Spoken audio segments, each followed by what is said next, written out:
som da Sandra está fechado, gente.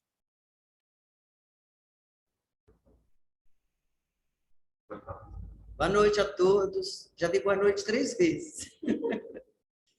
Então, eu estou aqui na condição de estreante da casa e que Deus nos ajude aí a fazer um trabalho bom, inicialmente. E o assunto que nos leva, que eu trago, que a gente traz hoje para refletir, é sobre a palavra e a sua colocação dentro do contexto crístico. Nós temos, então, 2 citações dizendo, de certa maneira, a mesma coisa, né? Primeiro aqui de Mateus, aqui embaixo, que está faltando um pedacinho, ficou faltando aqui. Mas o que sai da boca procede do coração, isso contamina o homem. É uma citação de Mateus. Mateus foi um evangelista que acompanhou Jesus, toda a trajetória dele, foi um dos convidados a participar, a ser um apóstolo ali de primeira linha de Jesus, né? E, diferentemente de Lucas, lá em cima, Lucas não foi um apóstolo que conheceu Jesus. Ele apareceu depois, ele era muito amigo de Pedro, e bebeu dos apóstolos que conviveram com Jesus todas as citações, todos os ensinamentos que Jesus deixou, né, como grande legado que é o nosso Evangelho. Mas aqui em Mateus, é fato que a boca fala do que o coração está cheio, né? Isso é uma verdade inconteste que a gente vai observar durante passar o nosso tempo aqui. Mas Mateus, eu acho que ele coloca uma palavra que é um pouco mais contundente quando ele diz que contamina o homem. Contaminar, aqui, no caso nesse caso específico, Jesus, quando falava uma língua muito universal, de tal modo que os grandes avatares, essas pessoas que já têm um desenvolvimento muito grande, continuam estudando o Evangelho e compreendendo o Evangelho da altura do seu conhecimento e sabedoria. E esse mesmo Evangelho serve para qualquer um de nós que está começando a distinguir o valor desse material que foi o que Jesus nos deixou. Então, contamina sim, contamina todos nós. E isso a gente vai ver ao longo aqui do nosso estudo. Vai passar. Tudo. E a educação com Jesus e para Jesus passa seguramente pela responsabilidade que temos com a palavra. Aqui uma citação de Tiago: ora, eu vos digo que no dia do juízo todos terão que prestar contas de cada palavra inútil que tiverem falado. Pois conforme tuas palavras é que serás considerado justo, e conforme tuas palavras é que serás condenado. É Mateus, não é Tiago? 12, 36. Aqui ele deixa claro que realmente todo o nosso processo, todo o nosso desenvolvimento na direção da luz, toda a nossa evolução tem que passar seguramente pela palavra, não dá para a gente deixar para lá. E o que conta é que a palavra ela é uma ação presente, uma ação muito presente. Nós falamos o dia inteiro, nós usamos a palavra para tudo. E pouquíssimas vezes fazemos aquele silêncio e aquela reflexão sobre aquilo que falamos, né? Pequenas coisinhas que a gente deixa passar, né? Deixa passar desse crivo tão importante que é o valor da palavra, podem estar nos comprometendo, e eu acho que vale a pena a gente fazer aí uma pequena viagem. Vamos lá?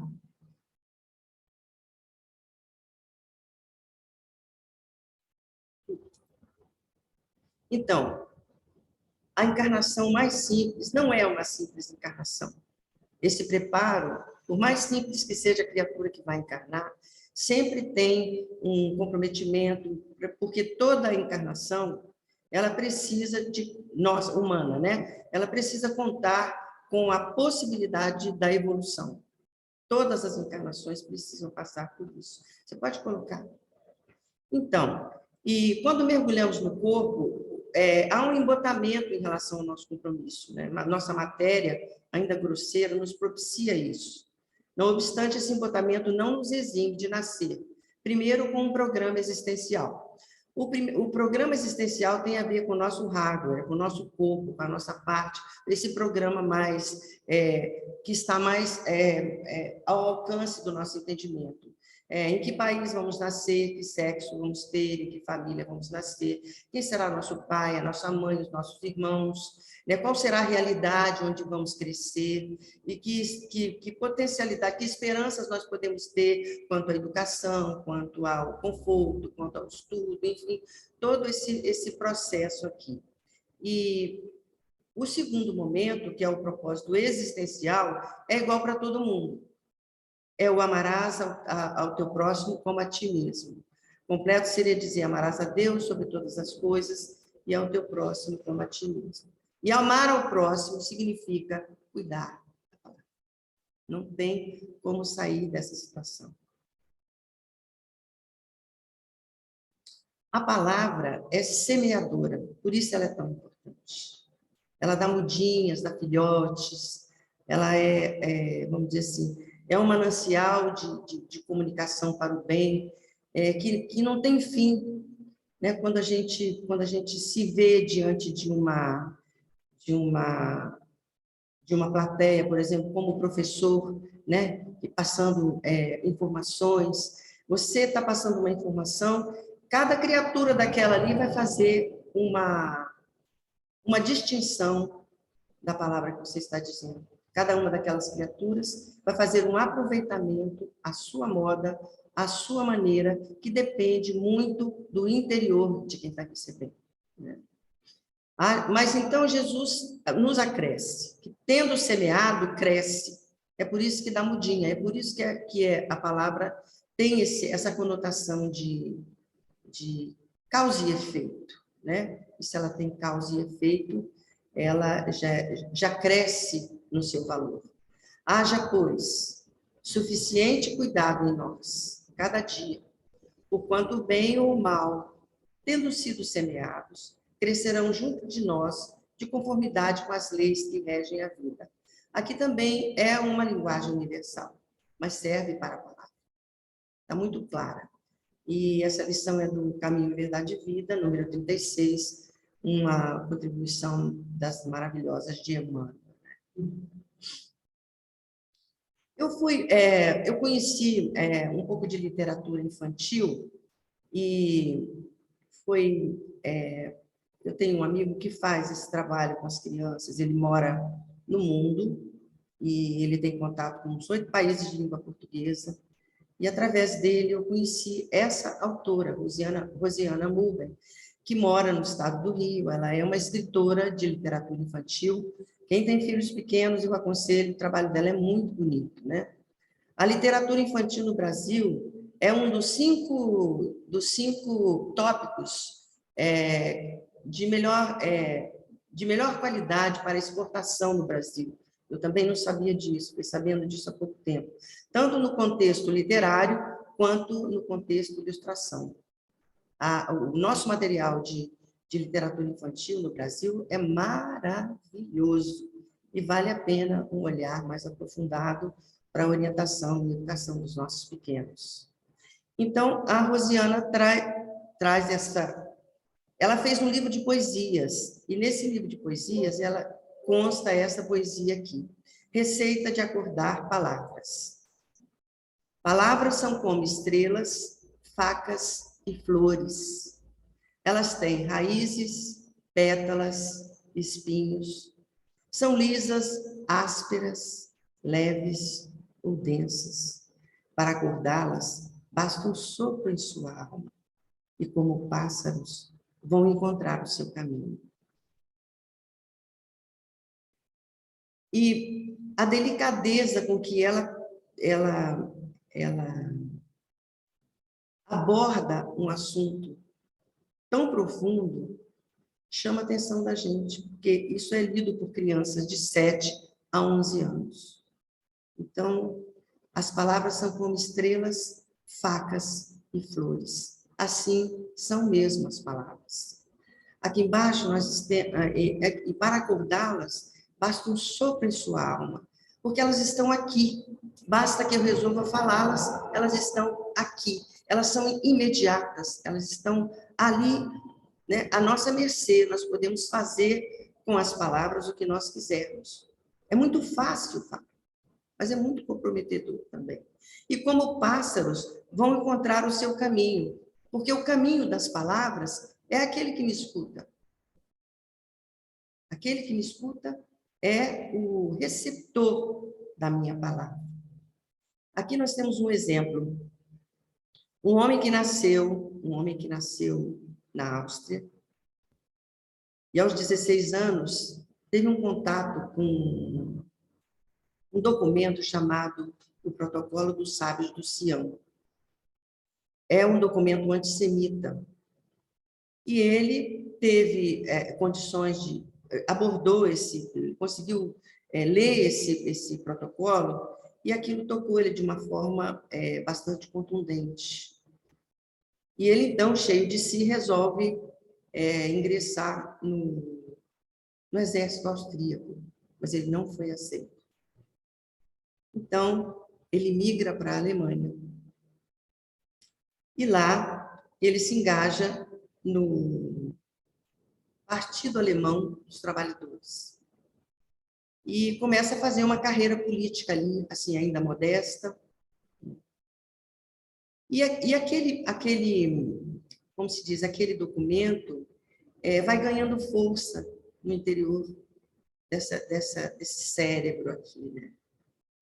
Ele tem várias outras atividades políticas, ele tenta dar um golpe de Estado, ele vai preso, aí ele sai. Quando ele sai, estava lá na pauta do dia o Tratado de Versalhes, e através da postura dele diante do Tratado de Versalhes, ele consegue, então, angariar muitas simpatias.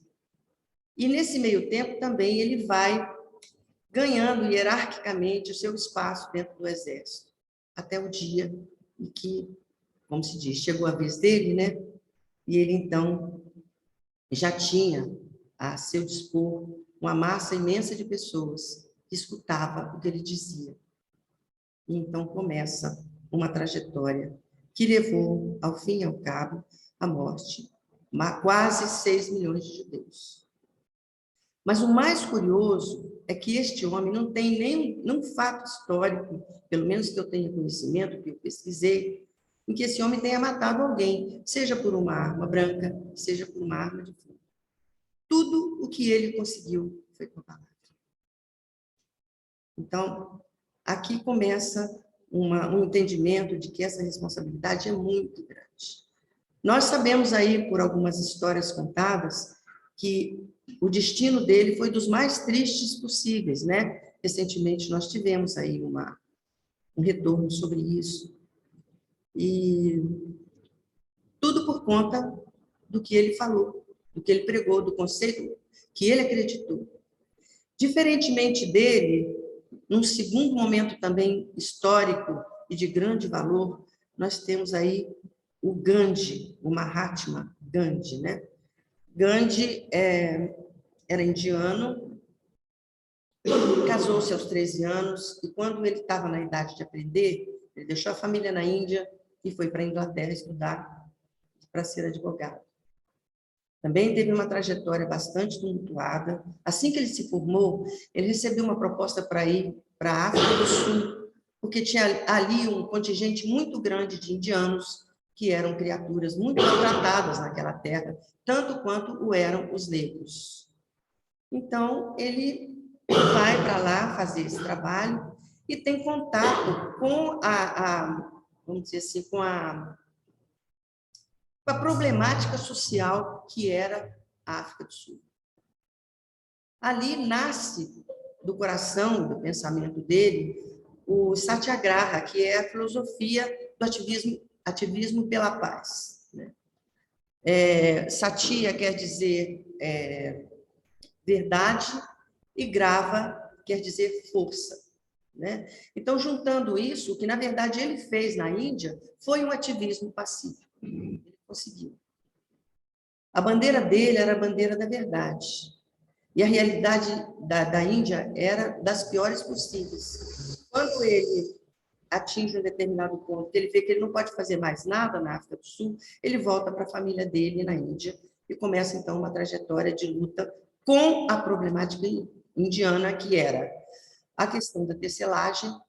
Os indianos faziam o trato com o algodão desde o plantio até a última padronagem de estamparia, e não tinham, eram obrigados a comprar o produto que fabricavam por um preço altíssimo, porque o imposto era muito alto, e não sobrava a eles dinheiro nem para viver decentemente, dignamente.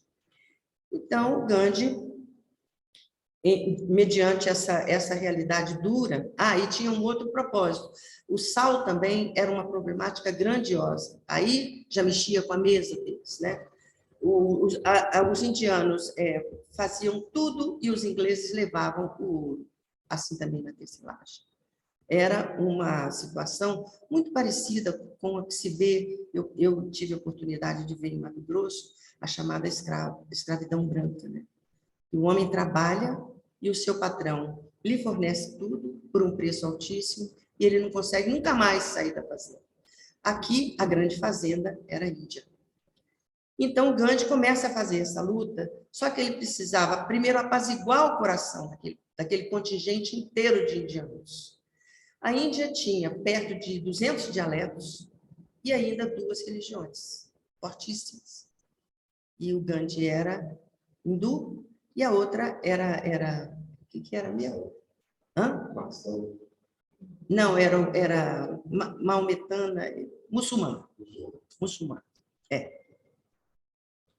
Então, ele consegue, depois de muito tempo. Eu encontrei, inclusive, um filme, não deixa muito claro, mas quando a gente já sabe esses pormenores, fica mais fácil de entender. O YouTube tem o filme que foi feito na década de 70 sobre o Gandhi. E quem não viu, eu sugiro, é muito interessante. Então, ele ganha essa questão depois de um árduo trabalho. E a história da tecelagem é engraçada, porque hoje a bandeira da Índia tem lá um tear manual, que era o que o Gandhi carregava para tudo que é lugar, porque a primeira coisa que ele fez, não vamos usar nada estampado mesmo, de agora em diante, nós vamos usar o branco e vamos tecer o nosso próprio tecido, né? Fazer nossa própria roupa, né? A colheita do algodão, o algodão, quem já viu um pé de algodão, a colheita do algodão é uma colheita espinhosa. O algodão é cheio de espinhos. E naquela época era a virada do século XIX para o século XX. Então, tem 120 anos isso. No mínimo 120 anos. Então, a colheita do algodão era feita ali, a mãos virgens, metendo a mão naquele espinho, aquela coisa toda, né? E lá na ponta, essa estamparia era química pura. Então, era muito complicado para eles. Era uma questão de sanidade. As salinas também. Hoje a gente tem recursos tecnológicos e tal, mas naquela época eles entravam com os pés normais, abria porque o sal ele faz aquela corrosão na pele, né, resseca e tal. Eles viveram tudo isso, toda essa dor, e não podiam ter direito a levar um saco de sal para casa. Eles tinham que pagar aquele sal também com um imposto horrível, né? Mas então a Inglaterra, os ingleses começaram a ouvir de Gandhi uma verdade muito segura, porque ela estava baseada na justiça. E ele conseguiu. Ele conseguiu libertar o povo indiano do jugo inglês, gritando alto para o mundo inteiro escutar. E teve uma hora que os jornalistas do mundo inteiro começaram a ir. Aí a Inglaterra só teve que se retratar e reconhecer que aquilo realmente não dava para continuar. Hoje a Índia, felizmente, é um país livre. Então, Gandhi ele vai entrar aqui na palavra da paz, Hitler na palavra da guerra. E o terceiro, nós não temos dúvida nenhuma, o maior expoente da palavra amorosa, da palavra estrelas, que a Rosiana Murray coloca, é Jesus. Jesus também conquistou tudo que conquistou.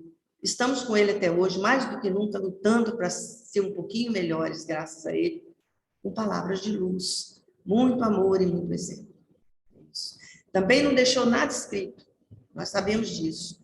Ele apagou todos os rastros de onde ele passou, para que nós tivéssemos, então, essa condição de beber o que nós bebemos hoje. É por isso que eu estou falando aqui. Né? Então, as palavras podem, sim, ser facas, flores e estrelas. E o sangue.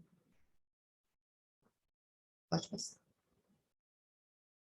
A palavra é reveladora, ela projeta para fora o que somos ou como estamos intimamente. Sócrates dizia, fala para que eu te veja. Quando nós vamos ao terapeuta, ele nos escuta. Ele só pode fazer alguma coisa se ele nos escutar. Porque falando, nós nos revelamos. Nós só podemos colocar para fora aquilo que temos lá dentro. Então, eu falo do meu vizinho, do meu irmão, do meu pai, da minha mãe, da escola, da professora, do meu inimigo e tal, e tal. Enquanto vou falando, vou me retratando. O defeito que eu vejo no meu irmão é o defeito que muitas vezes eu tenho. Né? Então, é isso aí. Fala para que eu te veja. A palavra tem essa força. Ela é reveladora. E se ela é reveladora, ela é um grande caminho que a gente pode caminhar, né? Uma estrada que a gente pode caminhar para o autoconhecimento. Já que ela me revela, se eu prestar atenção nela, eu vou saber quem eu sou. A nossa geração foi uma geração que teve uma trajetória muito difícil. Os nossos pais foram muito rigorosos. Hoje a gente agradece, mas na época foi muito difícil. Muitas emoções que a gente poderia expressar hoje com facilidade, a gente às vezes não consegue. São obstáculos que estão obscuros, às vezes, dentro da gente, e que a gente não consegue falar. Né? Mas se tivesse havido uma possibilidade maior, e a gente, falando, a gente abre, talvez, essa possibilidade aí, né? Remota possibilidade, a gente pode abrir as coisas que são mais difíceis pelo nosso falar. Isso, dificuldades que temos. A língua também é um fogo. Essa é uma frase de Tiago 3,6. A língua detém a centelha divina do verbo. Ela pode tudo, construir até onde o impossível se pensa. Mas o homem, de modo geral, costuma desviá-la de sua função edificante, situando-a no pântano de cogitações subalternas. E por isso mesmo, vemos-la à frente de quase todos os desvarios da humanidade sofredora, cristalizada em propósitos mesquinhos e amíngua de humildade e amor. Redes sociais. É um balaio, né? Tem de tudo. O engraçado é que nós estamos no tempo das vitrines, todo mundo se mostra. Nunca tivemos tanta opinião na pauta, né? Ali tem para todos os gostos. Tem muita luz também, graças a Deus. Mas tem muito lixo, né? Muito lixo. E nós vivemos esse tempo também com um grande contingente, está anestesiado por essa realidade que é a rede social, né? Temos aí 1000 videozinhos mostrando o telefone, a gente não sai do telefone, né? A gente não sai da televisão, a gente não sai do computador, fica o tempo todo bebendo aquelas coisas. E dando muito pouco espaço para o silêncio da gente, que a gente pode ali encontrar, fazer uma autoleitura, uma coisa que possa melhorar a nossa vida, né? As grandes tragédias sociais se originam, em muitas ocasiões, da conversação de sentimentos inferiores. Isso se vê também em profusão na internet, né? Cada um podendo escolher o seu canal e a sua possibilidade. Essa frase última aí é do Emmanuel, do Pão Nosso. Agora aqui um pouco do mecanismo da palavra. Então, o emissor, que é a boca, pronuncia uma sentença e ela viaja via ondas de som e entra no grande armazenador, né, do nosso corpo humano, que é o ouvido. Entrando lá, ele encontra vamos dizer assim, encontra uma mente que tem um filtro pensamento, sentimento. Aqui eu poderia falar também o contrário, sentimento, pensamento. Fernando Pessoa tem uma frase muito interessante que diz assim: O que pensa e nem sente. Porque não dá para a gente distinguir o que foi primeiro, se foi o sentimento, se foi o pensamento. Aí fica aquela mescla, né? Mas é ali na mente que reside esse filtro. E esse filtro faz um julgamento. Tudo o que nós ouvimos passa pelo nosso julgamento. Até pela nossa indiferença. Pode também ser. Mas tem lá um julgamento. E esse julgamento faz nascer uma vontade de resposta ou não, que pode ser uma sentença boa, uma sentença mediana, uma sentença muito ruim, né? Aí de acordo com o emissor e o receptor, a natureza dos dois. Se a palavra é a concretização, a mente, pensamento mais sentimento, é a verdadeira fonte emissora, né? Na verdade, talvez pudéssemos dar um título diferente a essa palestra, porque hoje a mente está na berlinda, tem muitos cientistas, inclusive espíritas, trabalhando para que haja um entendimento melhor sobre a mente, porque a doutrina espírita deixou aí uma indução, mas não deixou com clareza, uma clareza absoluta, qual que é esse propósito central da mente. Tem muita gente fazendo muita coisa boa aí nessa direção. E eu tive uma experiência boa na educação, graças a Deus, o Papai do Céu me botou lá na sala de aula. Foi a melhor fase da minha vida. Eu consegui conviver com o melhor ser humano que eu conheço, que é a criança. As crianças são sinceras, são verdadeiras, é muito bom. E eu fui para dar aula de música, mas num determinado ponto, dos 4 anos que eu estava dando aula de música, eu tive um problema no aparelho fonador. Não conseguia mais falar. 10 minutos eu perdia completamente a possibilidade de cantar ou dar algum exercício. E vagou a cadeira de artes, eu pedi à diretora da escola. A minha formação tem um curso de arte lá dentro. Eu pedi a ela que olhasse meu histórico escolar, que visse lá. Ela me deu de presente, ela já gostava do meu trabalho de música, ela me deu assim, foi muito bom. Eu fui então buscar o currículo do MEC e vi que ali havia um potencial incrível. As crianças, a cadeira de arte é uma experimentação sem fim da expressão emocional. É muito legal, muito legal. Eu fiquei encantada. E assim, um pouco apreensiva, porque tinha coisas ali que eu não detinha, eu não conseguia entender como que eu ia fazer, mas corri atrás, né? E tinha a parte de teatro. Um dia eu tive uma inspiração e resolvi fazer umas sketches com eles. A gente montava pequenas histórias e aí a gente representava essas histórias só falando ó. Só ó. Então, o papai chega em casa, eles mesmos criavam a história, né? O papai chega em casa cansado, numa tarde de verão, está muito quente, o papai toma um banho, mamãe convida o papai para antes do jantar, dar uma volta ali na praça, a praça é logo em frente de casa. Então, papai e mamãe saem para passear e vão ali, de repente vem um sorveteiro, aí dá vontade de tomar um sorvete, eles vão lá tomar um sorvete, isso é a construção que as crianças fazem, né? E a filha do casal está passeando lá do outro lado da praça de patins. Aí passa um brutamonte de bicicleta e cruza o caminho da menina, a menina cai, a menina se machuca, e o pai e a mãe têm uma reação, tal, aquela confusão toda, né? Normalmente eram coisas muito simples, mas que tinham a intenção de eu ir orientando, né?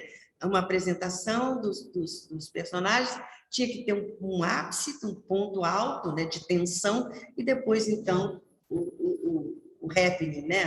O fechamento. E as crianças só podiam falar ó. Então começava a brincadeira. Papai, mamãe chegando na praça. Ó, aragem, tá fresquinho. Ó, aquela coisa. O sorvete. Né? Então eles iam botando a emoção toda para fora só naquele ó. Era um barato ver as crianças fazerem isso. Eles faziam com aquela satisfação, né? Aí sabiam, inclusive, que eles tinham escrito a peça, o desfecho que ia ser, porque era uma brincadeira de um correndo atrás do outro, aquela coisa toda, né? Na hora que a criança cai no chão, papai e mamãe, e correm para lá, e o pai vai brigar com o rapaz, oh! E o rapaz, oh! E passando aquela situação emocional todo dia, muito legal. E aí depois eles faziam uma espécie de comentário sobre aquilo que tinha sido feito, né? E aí eles descobriam que na voz tem realmente uma emoção, né? Ela é cheia de emoção. Ela é cheia de uma energia, por assim dizer. A ciência prefere dizer assim, né? Ela é cheia de uma energia que a gente carrega e joga para o outro. E o outro traduz e tem a sua oportunidade de abrir, né? E tudo isso nasce da nossa mente. Mente, coração, pensamento, né? Existem aqueles que desfiguram o dom sagrado do verbo, compelindo a maiores torpezas. São os amantes do ridículo, da zombaria, dos falsos costumes. A palavra, porém, é dádiva tão santa que ainda aí revela aos ouvintes corretos a qualidade do espírito que a insulta e desfigura. Quer dizer, nós sabemos direitinho quem é que está falando conosco. Nós sabemos qual é a raiva, nós sabemos qual é a falsidade, nós sabemos qual é a indiferença, a gente tem essa percepção. Aqui tem dá uma suspendidazinha desse aí, porque eu não me lembro. O gosto de conversar retamente e as palestras edificantes caracterizam a relação de legítimo amor fraternal. Bom, né? Tem muita coisa positiva na palavra, é aí que a gente quer chegar. Vamos passar? Então, o Livro dos Espíritos traz para nós, eu peguei só 3 perguntas, porque é só para a gente relembrar, porque a gente sabe disso muito bem. Na 457, os espíritos, a pergunta é o seguinte: os espíritos podem conhecer os nossos mais secretos pensamentos? Resposta: frequentemente eles conhecem aquilo que quereríeis ocultar de vós mesmos. Nesse caso, pareceria mais fácil esconder uma coisa a uma pessoa viva que depois de morta? Certamente. E quando vos credes bem ocultos, tendes uma multidão de espíritos ao vosso lado. Aqui a primeira observação. Eles nos influenciam sobremodo, sobremaneira, na palavra. Se a gente não estiver vigilante, são eles que falam. Somos todos médiuns, não médiuns, vamos dizer assim, mas somos todos médiuns e todos nós temos essa fluência com os espíritos. Então, aqui, aprender a contar até 10, né? Fazer uma observação sobre aquilo que escutamos antes de responder, porque na hora de responder eles estão ali fazendo a influência. E na hora que nós estamos recebendo, eles estão nos influenciando para as traduções. Então, é de uma banda e de outra. Cada qual de nós com seu time, né? Temos pensamentos que não nos são próprios e outros que não são, que nos são sugeridos? Vossa alma, eu li toda a outra, assim, né? Sim. Vossa alma é um espírito que pensa. Não ignorais que vários pensamentos nos alcançam ao mesmo tempo sobre o mesmo assunto e, frequentemente, bem contrários uns aos outros. Então, todo pensamento pode se apresentar assim, né? A gente fica meio em dúvida. E aí é colocar em prática aquilo que a gente considera que pode ser melhor para nós. Isso vale também para a palavra. Eu não sei. Então, há sempre de vós e o quê?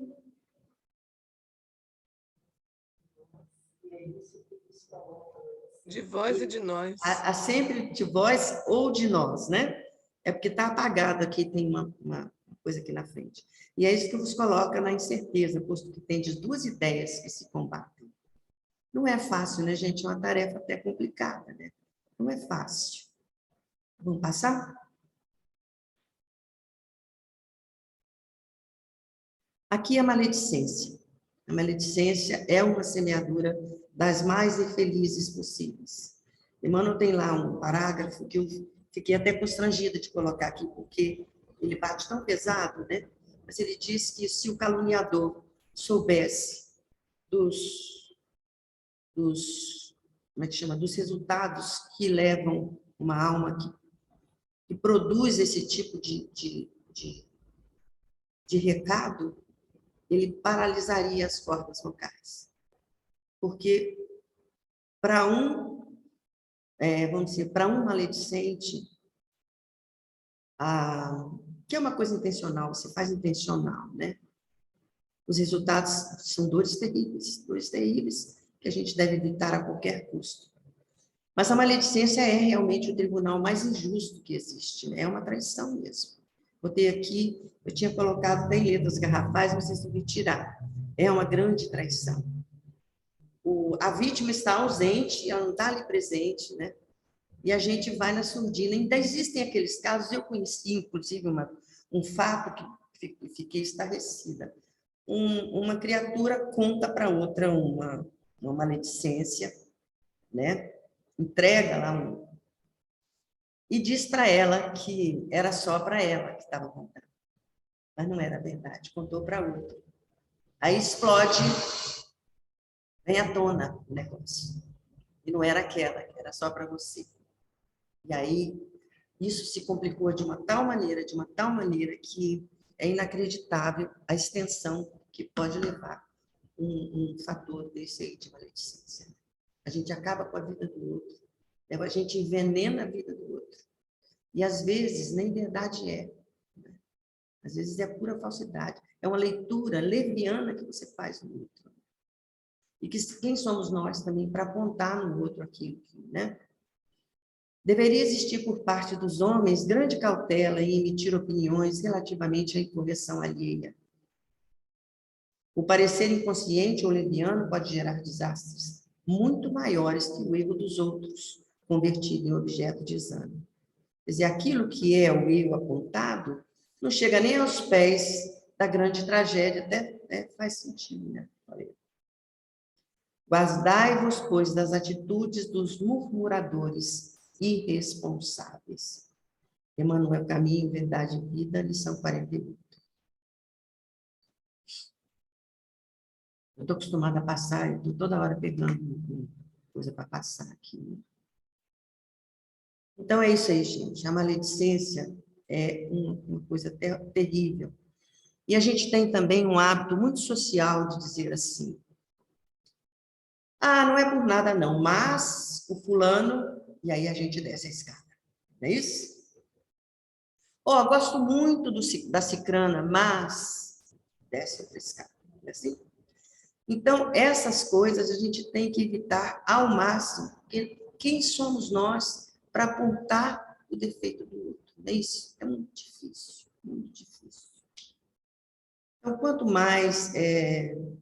mais nos guardarmos nas nossas palavras, e melhor a gente encontrará o caminho. Né? Tem tanta coisa boa que a gente pode traduzir através das palavras, né?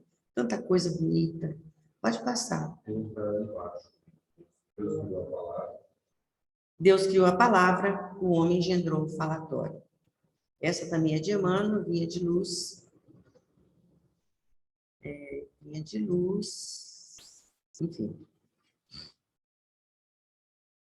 Lição 73. Bom, sobre os falatórios, né? Mas evita os palavrórios profanos, porque produzirão maior impiedade. Paulo, 2 Timóteo 2,16. Aqui ele faz uma comparação daquilo que a gente considera importante, né? Daquilo que a gente considera um grande feito. Depois ele compara com a indiferença nossa, muitas vezes, a respeito das palavras. Eu achei muito interessante essa comparação do desvalor, né? Quanto se há trabalhado louvavelmente no combate ao álcool e à sífilis, né? A ciência esteve presente, está presente. Um alcoólatra destrói uma família inteira, não só a família dele, mas a família consanguínea quase inteira, né? É um grande pesadelo, né? A sífilis, que é uma doença horrorosa em todos os seus estágios, e ainda culmina com como se diz, aí me falta a palavra, um comprometimento da prole, né? Que é uma coisa gravíssima. Ninguém lhes contesta a influência destruidora. Ninguém, nem da sífilis, nem do álcool. Esses dois itens arruinam coletividades, estragam a saúde e deprimem o caráter. Não nos esqueçamos, porém, do falatório maligno que sempre forma em derredor imensa família de elementos enfermiços ou aviltantes à afeição de vermes letais que proliferam no silêncio e operam nas sombras. Raros meditam sobre isso. Não será, porventura, o verbo desregrado o pai da calúnia, da maledicência, do mexerico, da leviandade e da perturbação?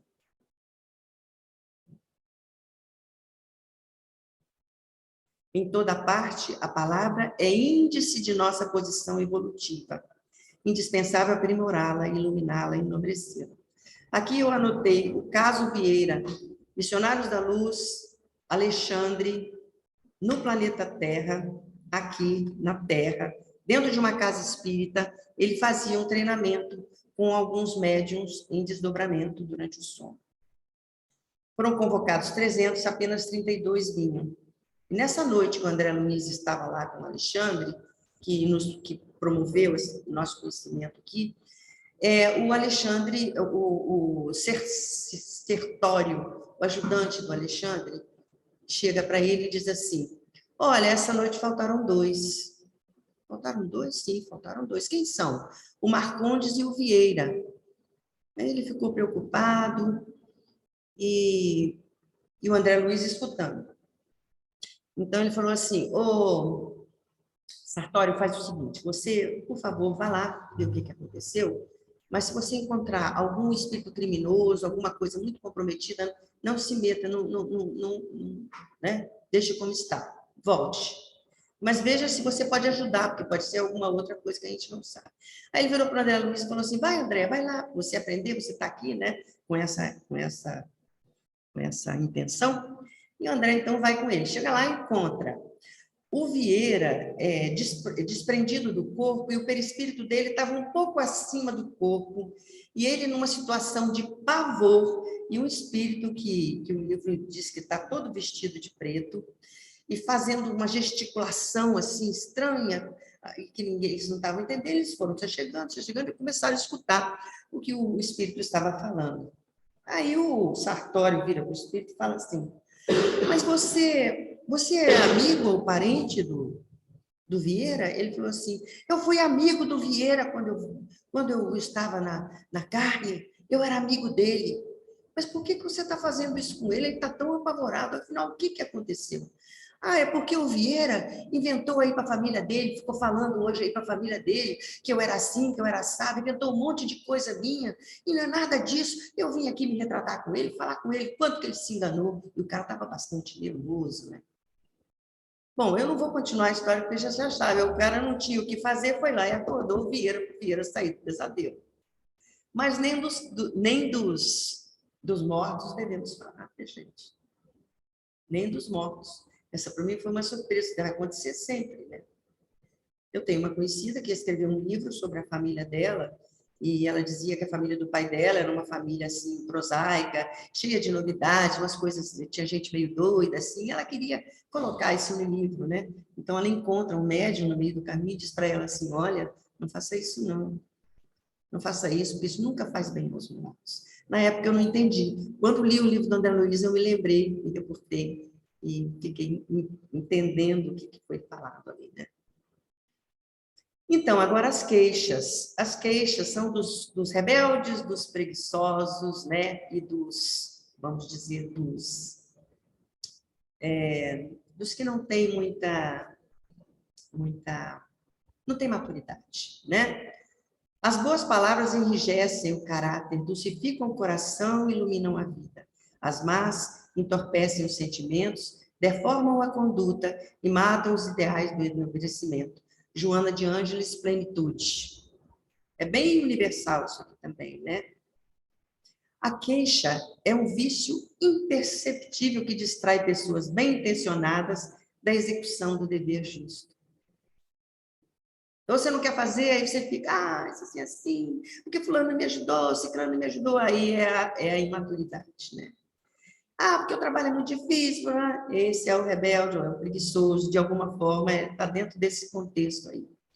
A palavra lamentosa desfigura muitos quadros nobres do caminho, além de anular grandes cotas de energia improficuamente. Nós lemos essa lição quinta-feira, lembra? Então, a queixa não atende à realização cristã em parte alguma e complica todos os problemas. Lembra-te de que se lhes derem a língua, conduzir-te-á à ociosidade. Se lhe deres dos ouvidos, te encaminhará à perturbação. Exatamente, se nós deixarmos que a nossa língua nos conduza às queixas, nós vamos chegar à ociosidade. E se nós dermos os nossos ouvidos às queixas, escutarmos as queixas de outros, elas nos encaminhará à perturbação. Né? Às vezes um chefe é um pouquinho coisa, e a gente reclama. Eu estou passando do horário? Não, faltam 5 minutos. Seja o seu falar sim, sim, não, não, é o grande exemplo de Gandhi. Né? Gandhi deu esse exemplo. Ele fez tudo no sim, sim, não, não. Verdade, com justiça, e ali colocando os pingos nos is, de acordo com o que as coisas tinham feito. Quer dizer, um exemplo de 20 anos de sim, sim, não, não, né? Inesquecível. Atende com alegria o que te pede um favor. Contudo, não cedas à leviandade e à insensatez. Não tem que agradar. Vai lá, faz o que tem que fazer, mas com sensatez. Se você entra no esquema do outro, que às vezes não é muito legal, você está saindo fora desse sim, sim, não, não. Abre as portas de acesso ao bem-estar aos que te cercam, mas não ouvides a educação dos companheiros para a felicidade real. Isso aqui muito também na área da educação, né? Que a gente deve dar até onde é possível com sensatez. Cultiva a delicadeza e a cordialidade, no entanto, ser leal e sincero em tuas atitudes. Seja o seu falar sim, sim, não, não, recomendo o evangelho. Para concordar ou recusar, todavia, ninguém precisa ser de mel ou de fel. E a última, né? Conheça eu a mim para que eu conheça a ti, Santo Agostinho. Porque o nosso serviço é o autoconhecimento. Se nós caminhamos nessa direção, a gente pode ser exemplo para muita coisa boa e ter um céu dentro de cada um de nós, né? A palavra é um presente divino, é retratadora das condições do emissor. Isso eu só estou afirmando aquilo que já foi falado lá atrás. O mundo interior é a fonte de todos os princípios bons e maus. E todas as expressões exteriores guardam aí os seus fundamentos. Então, assim como do lado de dentro, assim do lado de fora, né? Em regra geral, todos nós somos portadores de graves deficiências íntimas, necessitadas de retificação. Então, que a gente sempre pense nisso e que a gente sempre olhe para dentro, né? Quem olha para fora, sonha. Quem olha para dentro, realiza essa palavra com André Luiz. E aí, fechamos aí com Emmanuel, Caminho, Verdade e Vida. Essa foi a minha reflexão proposta para hoje. Espero que tenha sido bom para todos vocês. Muito obrigada.